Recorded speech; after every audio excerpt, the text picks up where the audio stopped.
Bonjour, bonjour, bonsoir, bonsoir, Nabalandi, Nabiso Nonso, il y a la voix céleste télévision, mbote, partout, au bout du Bakou, il y a Kola Nabiso par la voix Internet, Topesi ba Congolais Nonso, il y a des pères et des mères, Topesi Binombote, Topesi, Maman Nabiso, Micheline Bofenda, Topesi Mbote, Emile, vous boza pende, Bele vous dit ça, ingénieur Bruno Kibambe, Oazali Soux, ingénieur JC, Topesi Binombote, Topesi Baz Nonso, ya Koko Chiba, Topesi bino mbote na niveau ya mwamba boza penda et belé au bozu du Bakou ya kolanda biso par la voie internet. Tu es kobeta masolo ya République démocratique du Congo. Masolo tobeta kana ba Congolais, il y a des pères et des mères. Nakatsa masolo tolinga ba Congolais des pères et des mères. Ba yeba toza okende wapi, tokomi wapi pe tokosuka wapi. États-Unis ont préparé Rwanda na Ouganda. Tout le monde peut Congolais bayeba pour avoir tension mati. Na kati ya département américain, les Américains comprennent que l'armée congolaise est ici en secret. Les soldats rwandais. D'experts congolais. Babimisaki nombre de soldats rwandais depuis janvier 2024. Plus de 4000 soldats étrangers au bazar na kati ya sol congolais. Bakende ko occuper ba territoire au bazar nango po ba banda ko exploiter ba minéraux. Ah tozo beta masulu ya ba congolais. Il y a des pères et des mères. Si vous avez des pères et des mères te wanu tiki biso. Mais tu dis que ba des pères et des mères nde balanda ka biso. États-Unis comprennent que l'armée rwandaise a commis la difficulté dans le sol ya Congo. Bawazalène de nos FRDC, merci. Tu aussi les Congolais, mais la main à Pio. Armée nationale à Zaliwana. Bawaza. Démonstration de force. Attention, dans la localité où Rwandais Bazali. Armée na biso en secret bango. De crainte et comme le département américain. Beaucoup de département américain va s'engager dans la République démocratique du Congo. Beaucoup selon le mois 13, beaucoup il y a 2 semaines. En attendant de créer une négociation. Entre-temps, bango aux États-Unis d'Amérique, bazo repète ça Ouganda na Rwanda. Pour bien libérer les soldats ou les otages dans le sol congolais. Parce que les soldats rwandais bakobima lisusu te. To en secret bango déjà. Donc nda bazawana to bakolia bango moko pour te démontrer les États-Unis que la République démocratique du Congo est un pays souverain. Mboka bako. États-Unis babengi Lorenzo. Boki ba démarche Lorenzo sur ça la mikolo. Qui a dans 2 pays, Rwanda na République démocratique du Congo ou Abisso, va respecter, va faire des routes où les salamaki à niveau ya Nairobi na Rwanda. Mais si on a un esprit à test, la République démocratique du Congo a respecté ka test. Bon, ça va, to négocier, ça va, pour te nous un bon voisinage. Mais le cas de Rwanda, c'est soutenir dans la grande nation. Le cas de a copié la République démocratique du Congo avant de Kolenda. Entre-temps, la République démocratique du Congo avant de renforcer l'effectif de l'armée pour préparer Bilombe. Opération Lupar. Bangouan. États-Unis craignent ces communes. Que l'armée congolaise vit que c'est bouclé Batouana. En secret bango pour tous avez une difficulté à détecter tout effectif na bango. Maintenant effectif na bango c'est 4000 soldats rwandais composés na ba burundais et pardon na ba ougandais na ba kenyais na ba zimbabwe y compris na ba soudanais. Sikoyo armée congolaise tozu effectif ya bateau. Total que biso la carte armée toleki bango lebele bango baza moke et armée congolaise akenda koneutraliser batraître oyo baza na kati ya armée congolaise oyo banda kopesa information parce que effectif oyo bano ya rwanda bazali soki otali effectif armée na biso de bakoki kosala bamouvement boye te seke na kati wana trahison ezalaki mais sikoyo république démocratique du congo lokola chef de l'état bobiki akutanaki na basoda na bakambi ya armée ye moko etaki commandant suprême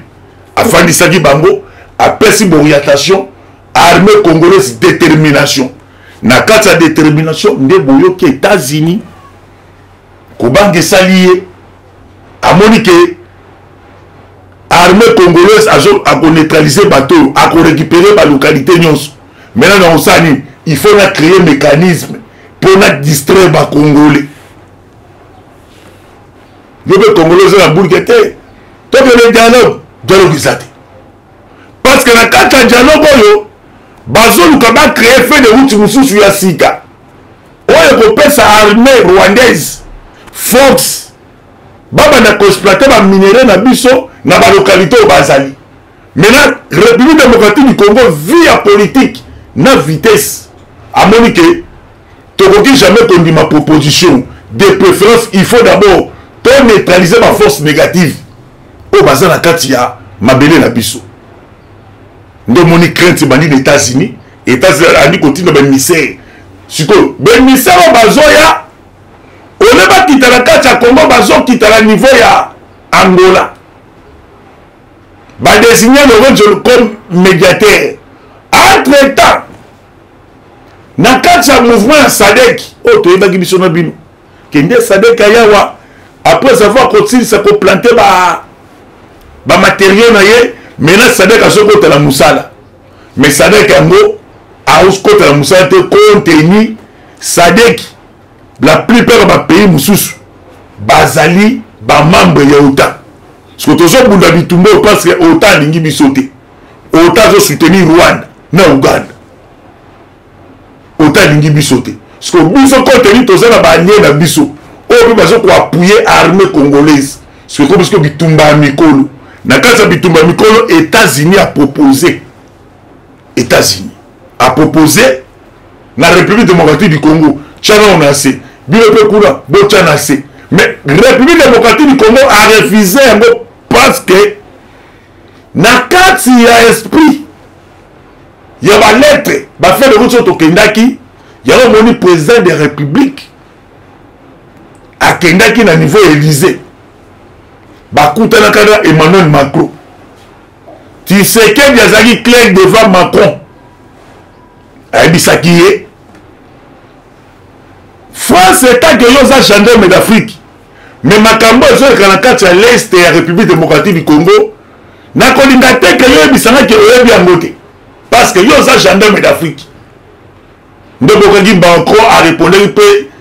président congolais toyebi citation wana yango omoni na tindi bemisere na Kigali bakutana na Paul Kagame a retiré basoda na ye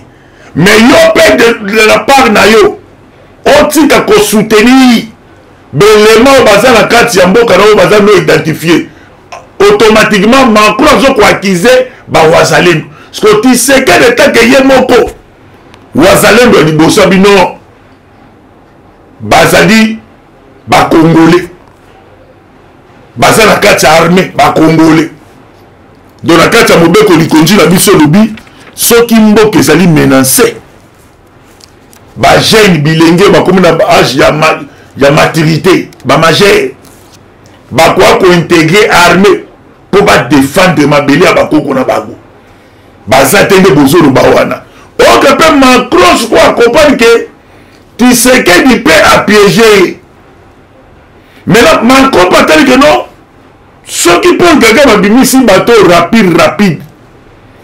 donc biso ifo to exploite nanu barichesse oyo eza ya niveau ya Bunagana butu bélicoptère ezouta Uganda équipement militaire ya baaméricain ezouta Uganda ezokita ezozwa bamatière première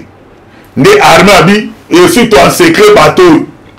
tu es effectif na bango toko beta na biso na bango bitumba njoto na njoto muto ko bimazate pour ça mabela bakoko ce que moni na kubanga wana nde États-Unis atali bon to moni que nde aboyé et Lorenzo il faut créer dialogue et nde aboyé trêve dans 2 semaines mais trêve vraiment 2 semaines tandis que les soldats étrangers baza na kati ya mabele ya Congo soki na zongi simbilo muke sima bokobona accord cadre ya Addis Abeba ebela batu bayebi yango te quand tobenga tobimbenga ke toya bakoko komba eza te na mipesi bato to forma te doyen koko pour accord cadre ya Addis Abeba ebela batu bayebi yango te na kati esprit accord wana loba boye Eres mémoire na docteur Etienne Tshisekedi wa Mulumba kolo accord wana na kati le baboye contenir République démocratique du Congo ba pays voisin bazo viser ba matière première à Congo tandis que bato bazo gérer République démocratique du Congo na époque wana pour accord il a dit signé en 2011 12 13 14 baye aussi sango kwa achevé en 2014 babi contenir que République démocratique du Congo donc armée nationale et ça peine de fiancité parce qu'à l'époque wana tous les armée nationale tous les gars la milice so avec que boire que la batuma ya moto boire batuma ya moto maintenant il faut tout ça la armée to créer armée mais aucun soldat étranger a coquille cocotte dans le sol. Il y a battu tout sans autorisation, il y a pas Colombo. D'accord, on les a clair. Mais ce qu'on dit, accord, on a, baye qu'on revenait mot, à Wakaka Sikawa, na Tshisekedi, dans les États-Unis. Na kati accord, pour ton respecter, c'est le feu de Bolobi, trêve il y a 2 semaines. Et donc, il faut que les soldats étrangers, on va contacter na Congo. Sans que bas autorisation à Congo, il faut évacuer Bango. États-Unis ont estimé les chiffres. Ou peut-être aussi na Besper na biso. Besper na biso. Bakoya, ou ba étudier, batal. Ndebo qui Besper congolais, ndeba bimisi effectif fouille. Babi 4000. Toyebi koto bazali. Na Uchuru bazali. Na Masisi bazali. Na Mirangongo bazali surtout toi secret bango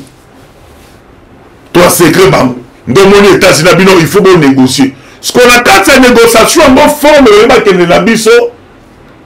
to koki jamais qu'on négocie na bango tandis que ba soldats étrangers bazali maintenant il faut États-Unis à respecter encore cadre il y a Addis Abeba États-Unis a refusé alors ce qu'on bat na Congo toujours fongola liboke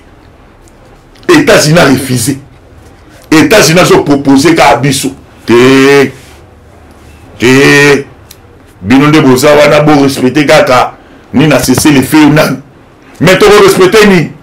Tandis que ça aussi très 22 semaines. Entre temps ba rebelle ba soda rwandais bazo continuer toujours à exploiter ba minerai na Abisso.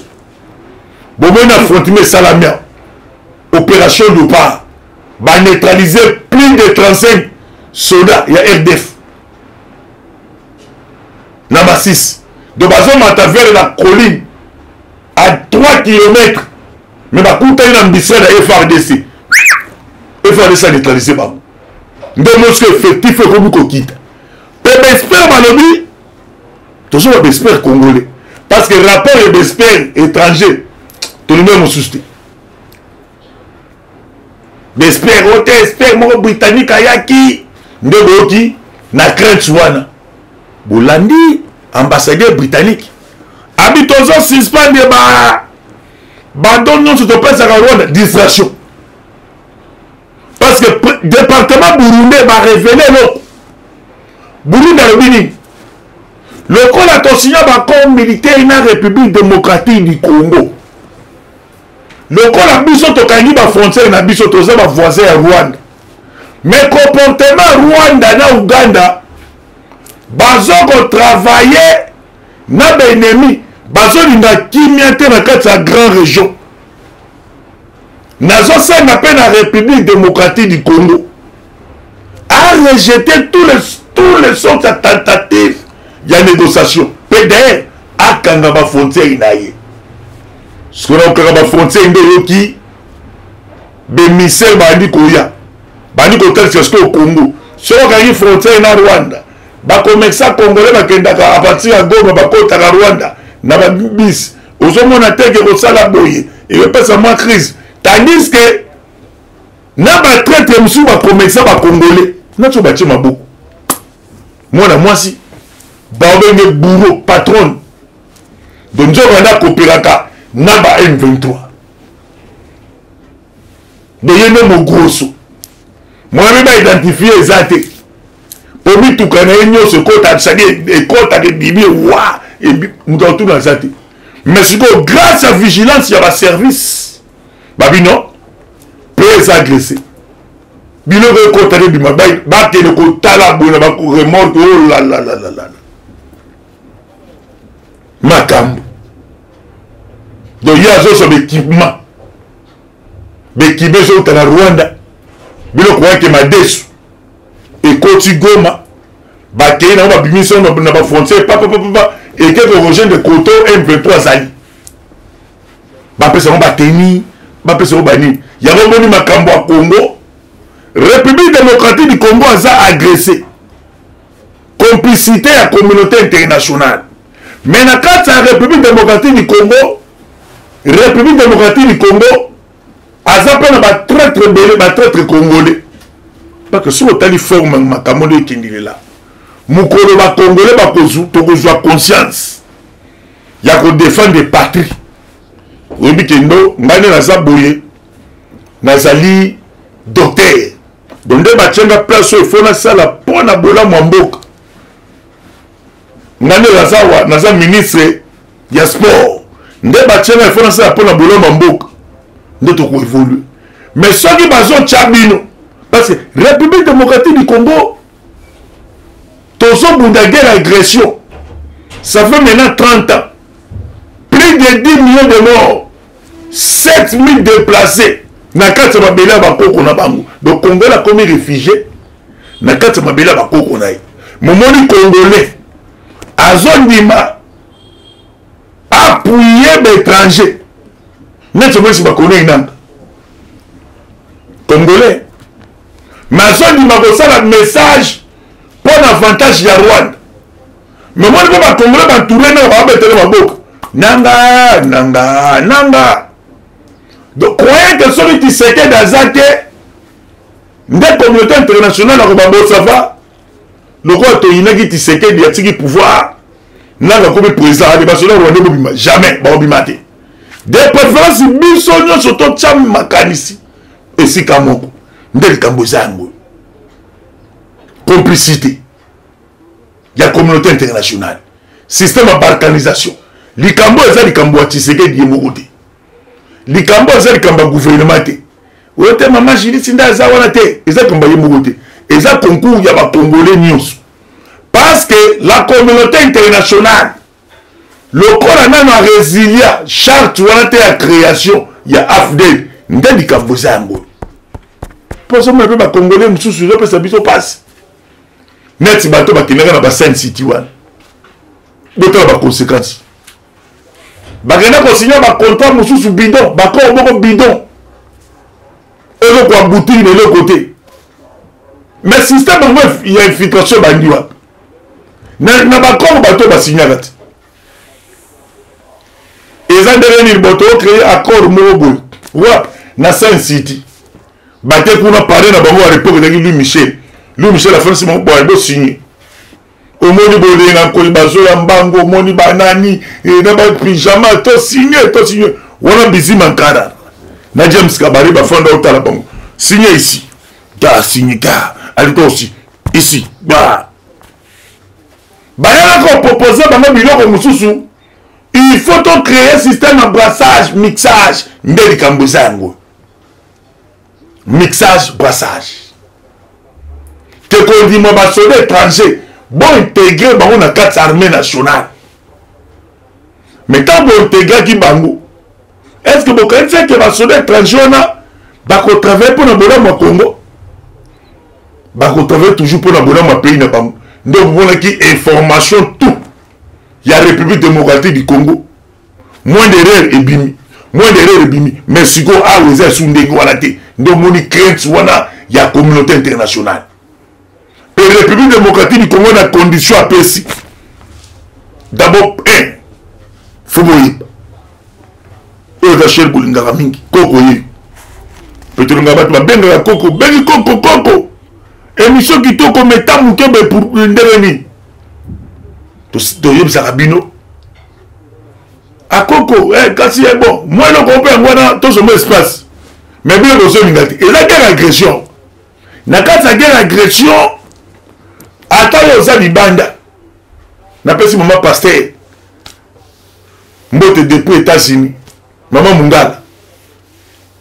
abiske bacongolais pene bazo comprendre que la communauté internationale azo préparer le comme moi be pona mboka na biso souci à communauté internationale balingi te que République démocratique du Congo gouvernement na biso gouvernement balingi peut-être que le chef de l'État congolais a un contrôle de parti à est parce que bango balela ka parti à est ce qu'on a politique serait dans le même bango de baboli que comme la difficulté parce que comment la bande agression de bandit tisikoyo la communauté internationale n'a a sanctionné Rwanda te n'a sanctionné Rwanda te maintenant tout mis toute la question de savoir et l'on connaît la communauté internationale à Moni à 5 dans la République démocratique du Congo que Tchad c'est crève 2 semaines en attendant tout le dialogue parce qu'à comprendre que République démocratique du Congo a zone étrangère ma force négative armée à zone bunda armée à zone se comporter très bien il y a besoin de l'ennemi armé baza dereni bolanda ba discours na bango le 30 juin bolanda ba discours na bango le 30 juin na kata le 30 juin wana bomonaki bango yomo bomonaki bato baza na kati ya basaki ba déclaration bomonaki fayo la sali déclaration bomoni mututel la sali déclaration bomoni mututel la sali déclaration mais so tellement ba déclaration bango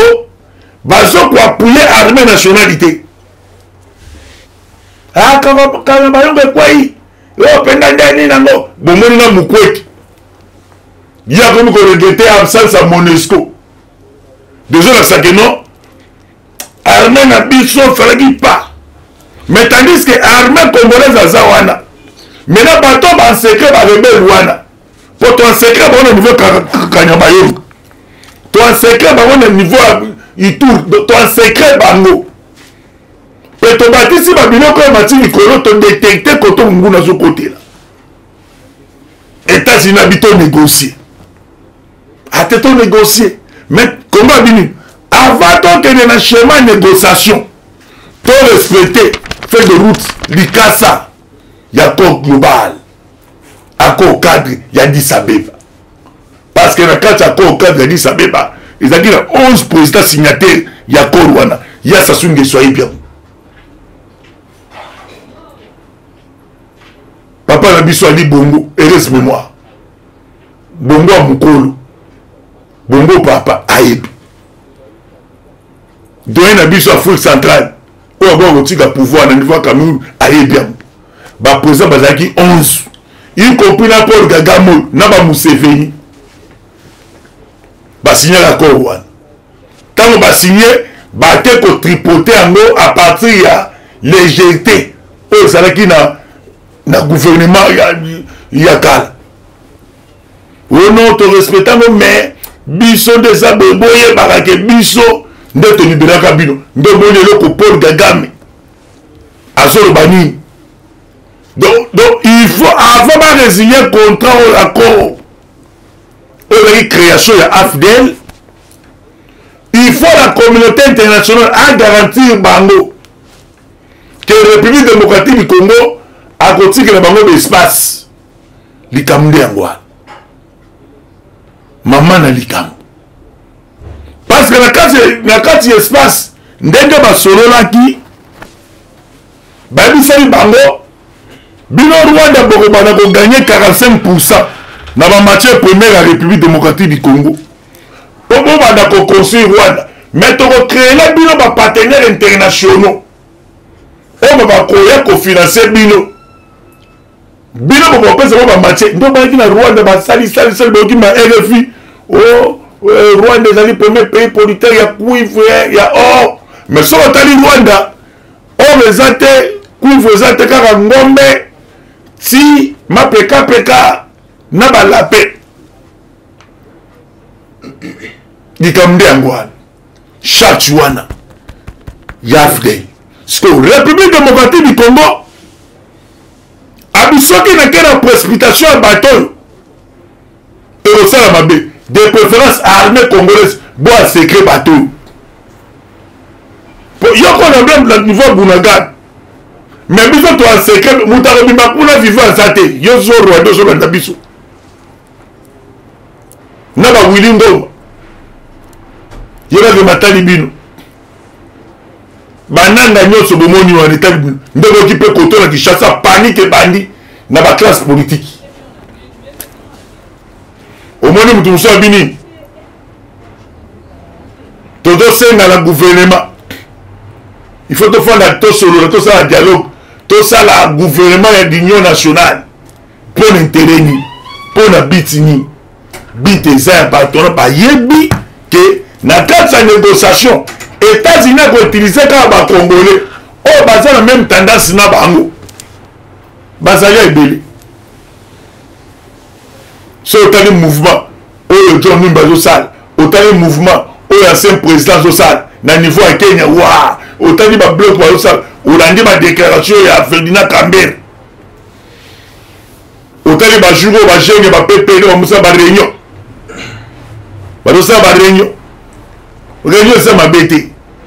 pour poser parti politique mais bon un esprit à Congo qu'on a toqué qu'on soit information il y a un dossier à la gouvernement